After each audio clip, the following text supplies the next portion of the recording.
इसवी सन 1674 रोजी छत्रपती शिवाजी महाराजांचा राज्याभिषेक महाराष्ट्रात रायगडावर झाला.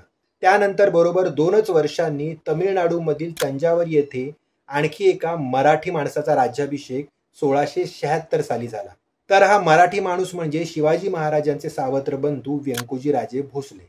व्यंकोजीराजे आणि दीपांबा यांना 3 पुत्र होते, शाहूजी, सरफोजी आणि तुकोजी. त्यातले ज्येष्ठ पुत्र शहाराज उर्फ शहाजीय उर्फ शाहूजी.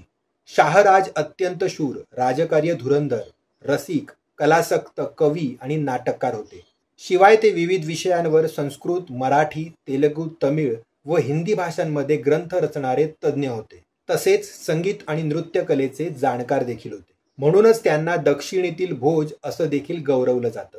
ते ललित कलांप्रमाणेच युद्धकला आणि राजकारण यात देखील निष्णात होते.